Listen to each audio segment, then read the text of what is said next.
இயேசு கிறிஸ்துவின் நாமத்தில் என் அன்பின் வாழ்த்துக்களை தெரிவித்துக் கொள்கிறேன்.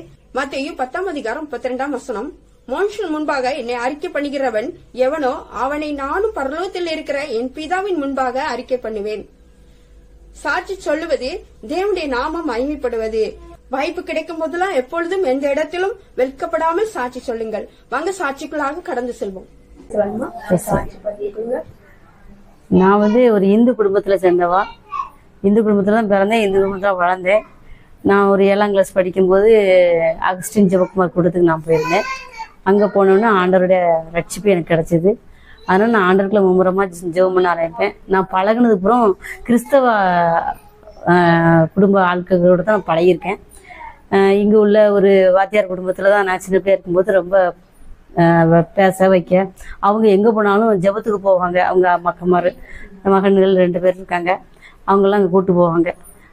அந்த அவங்க மகன் பேர் சின்னியானே என்னை கூப்பிட்டு போய் ஜெபத்துக்கெலாம் கூப்பிட்டு போவாங்க. அகஸ்டின் ஜெபக்குமார்னு சொல்லி தூத்துக்குடியில் நம்ம மில்லர்புரத்துக்கு முதல்ல நான் 7ஆம் கிளாஸ் படிக்கும்போதுனா ஒரு 10-12 வயசு இருக்கும். அப்போ தான் போயிருக்கேன் முத அங்கெல்லாம் போகணுமே. அப்போல்லாம் ஜெபத்துக்குள்ள ஒவ்வொரு இடமும் போகணும்னு ஆசைப்படுவேன்.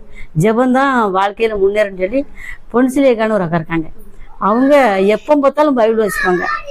அவங்க பைபிள் வாசிக்கிறத பார்த்து நானும் அப்புறம் நினைப்பேன், ஆண்டவருக்கு பைபிள் வாசிக்க தான் அவங்க ரசிக்கப்பட்டார், நல்லா இருக்காங்க, நம்மளும் பைபிள் வாசிக்கணும்னு தான் நினைப்பேன். அவனும் எனக்கு ஃப்ரெண்டு தான். அப்படி இருக்கும்போது என் மாப்பிள்ளை இந்து மாப்பிள்ளையே கல்யாணம் முடிச்சு கொடுத்து நான் சின்ன வயசுலேயே கல்யாணம் முடிச்சுக்கிட்டாங்க. முடித்த பிறகு ஆண்டவருடைய வார்த்தைகளை கேட்கறதுக்கு ரொம்ப ஆசைப்படுவேன். இந்து மாப்பிள்ளையை கட்டினாலும் என் மாப்பிள்ளையுடைய குணம் ஆண்டவரை கும்பிடு, ஆண்டவர் தான் நமக்கு நல்ல செய்வாங்க அப்படின்னு ஆண்டவரை பற்றியே தான் பேசுவாங்க. அப்போ அவங்களும் ஆண்டவருக்குள்ளே இருக்கிறதுனால எனக்கு இந்து ஈஸியாக நான் இந்தை விட்டுட்டு ஆண்டவருக்குள்ளே வந்தேன். அப்படி நல்லா தான் இருந்துட்டு வரும்போது என் மகா 7ஆம் கிளாஸ் படிக்கும்போது ஒரு விபத்து அவளுக்கு. அந்த விபத்தில் மூலியமாக நான் கிறிஸ்தவ வாழ்க்கைக்கிட்ட நம்ம ஊரில் புதுக்கோட்டை ஊரில் சிஎஸ்சி சபை மூலிமா நிறைய உதவிகளை நான் பெற்றேன். சபை மக்கள் எனக்கு நல்ல உதவி செஞ்சாங்க. எனக்கு பழகின ஆட்களும் நல்ல உதவி செஞ்சாங்க. டீச்சர்ஸ் மத்தியிலும் நல்லா உதவி செஞ்சு ஓரளவுக்கு அவளை காப்பாற்றுற அளவுக்கு எனக்கு இது பண்ணாங்க. அவளை தீ பிடிச்சிட்டு அவ மேலே. அதனால அந்த வாசன் டாக்டர் தான் பார்த்தேன், நல்ல உதவி செஞ்சாங்க. ஆனால் உதவி செய்யணும் அந்த ஆண்டுடைய கிருபை என் மேலே அவரு என் மேலே இல்லை இறக்கத்தினால தான், அந்த கிருபையினால தான் எனக்கு அந்த கஷ்டங்கள்லாம் நீக்கிறதுக்கு அவர் செஞ்சார். நல்லபடியாக அவளை சத்தியாளங்க. பிறகு புதுக்கோட்டையில் ஒரு ஆணி டீச்சர் அவங்க ஒரு அட்ரஸ் கொடுத்தாங்க. பிறகு ஜெபதங்கக்கான்னு ஒரு அக்கா இருக்காங்க, அவங்களும் ஒரு அட்ரஸ் கொடுத்தாங்க. பாண்டிச்சேரியில் கொண்டு போய் சர்ஜரி பண்ணி அவளை நல்லாக்கி கொண்டு வந்து மறுபடியும் 7ஆம் கிளாஸ் படிக்க மாட்டேன்னு சொன்னவா கரெக்டாக 10ஆம் கிளாஸில் கொண்டு சேர்த்தேன். 7, 8 படிக்காம தான் இருந்தா. ஆமாம், மூஞ்சி பிள்ளை இதாயிட்டு. அதனால 10ஆம் கிளாஸில் தான் கொண்டு சேர்த்தேன். 10ஆம் கிளாஸில் படிக்கும்போது கணக்கில் 4 மார்க் எடுத்தா முதல் பரீட்சையில். அப்போ அவள் அழுவா, ஏசப்பா எனக்கு எப்படியாவது நீ ஏசப்பாட்ட கேளு அப்படின்னு. எங்கள் வீட்டில் ஒரு ஏசப்பா காலண்டர் கிடக்கும், ஏசப்பாவுடைய காலண்டர் மட்டும்தான். அந்த காலண்டர் முன்னாடி நான் அழுதேன், ஏசப்பா என் பிள்ளை 4 மார்க் வாங்கியிருக்கு, நீ எப்படியாவது பரீட்சையில் பாஸ் பண்ணணும் அப்படின்னு சொல்லி 10ஆப்புல 374 மார்க் எடுக்கிறதுக்கு ஆண்டு கிருபை செஞ்சார். அந்த 4 மார்க் எடுத்த பாடத்தில் 74 மார்க் எடுத்துக்க கிருபை செஞ்சார். அது அவள் வாழ்க்கையில் பெரிய அதிசயம், ஆண்டது அற்புதம். 10th பாஸ் பண்ணி மறுபடியும் பிஎஸ்சி நர்ஸு, பிஎஸ்சி ஐடி படிக்கிற வரைக்கும் அவளுக்கு ஆண்டவர் நிறைய உதவி செஞ்சார். என்னால் ஒன்றுமே கிடையாது, எல்லாம் உதவி தான். உதவினால தான் மட்டும்தான் என் தாய் தகப்பன் வீட்டில் கொஞ்சம் கொடுத்து அந்த இவளை படிக்க வச்சாங்க. அதாவது உதவி பண்ணாங்க. இப்படி எல்லா ஆளுக்கு உதவி செஞ்சு சத்தியால வளர்த்தாங்க. நான் கஷ்டப்படுற நேரத்தில் ஆண்டோடைய கிருபை என்னை தாங்கி ஒவ்வொரு இடத்துலையும் எத்தனையோ தடைகள் மத்தியிலையும் என்னை காப்பாற்றி ஆண்டவர் கொண்டு வந்தார். அப்புறம் அந்த வீட்டில் உட்காந்து அழுதேன், ஆண்டவரே நான் குடிசையில் இருக்கேன் ஐயா, இந்த கோபுரமாக மாற்றுங்க, என் குடும்பத்தில் எல்லாருமே நல்லா இருக்காங்க, நான் மட்டும் இவ்வளோ கஷ்டப்படுறேனே, நான் உமரை காலை பிடிச்சிருக்கேனே, நீர் எனக்கு உதவி செய்யும் அப்படின்னு சொல்லி நல்லா அழுது ஜெபம் பண்ணுவேன். அந்த ஜெபத்தை ஆண்டவர் கேட்டார்.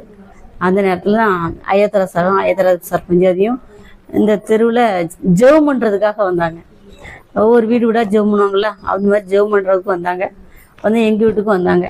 வந்து கர்த்தர் உங்களுக்கு உதவி செய்வார், நீங்கள் எதுக்கும் கவலைப்படாதீங்க அப்படின்னு சொல்லிட்டு நல்லா ஜெபம் பண்ணிட்டு போயிட்டாங்க. ஒரு வாரம் கழித்து எனக்கு ஆர்டரு கவர்மெண்ட் வீடு வருது அப்படின்னு சொல்லி கலைஞர் வீடு திட்டம்னு சொல்லி வந்துச்சு. அதில் சாரை வந்து கவலைப்படாதீங்க அப்படின்னு சொல்லி கொஞ்சம் தொகை ரூபாயை தந்து அஸ்திவாரத்தை போடுங்க அப்படின்னு அவங்க தான் உதவி முத செஞ்சாங்க.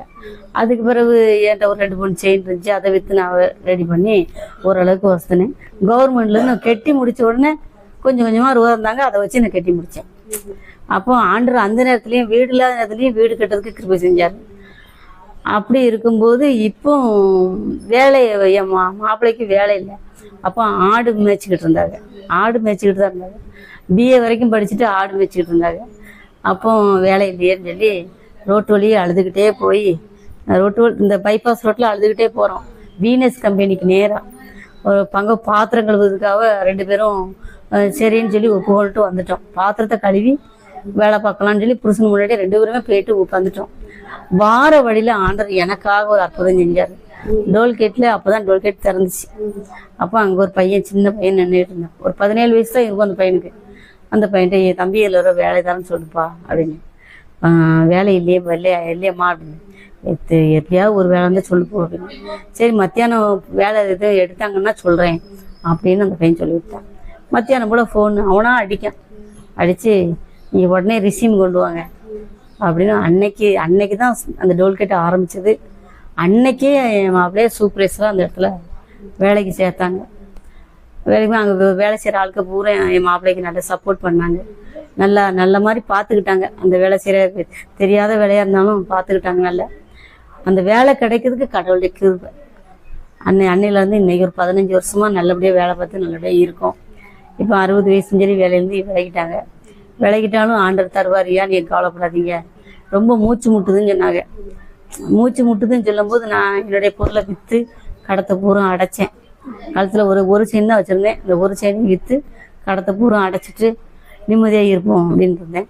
அப்படி இருக்கும்போது இவங்களுக்கு இப்போ தேவான் பவுல டோல்கேட்லேருந்து வேலை போயிட்டுலாம். இப்போ தேவான் பவுல வாட்ச்மேன் வேலை பார்க்காங்க. 10 ரூபா சம்பளமாக இருந்தாலும் நிம்மதியாக இன்னைக்கு இருக்கணும்னா ஆண்டோடைய கிருபை. அவரு தான் இருக்காங்க. அவன் வந்து ரொம்ப கஷ்டப்பட்டு ரொம்ப சோம்பலாமல் இருந்தான். அப்போ இந்து சாமி முக்காணி கோயில் இருக்குல்ல, முக்காணி கோயில கழுத்துல கயிறு கட்டினாதான் அந்த வயிற்றால பொருள் நிற்கும் அப்படின்னு சொல்லி சொன்னாங்க. அப்போ இவ சொல்லிட்டா, சத்தியா சொல்லிட்டா, என் பிள்ளை செத்தாலும் சரி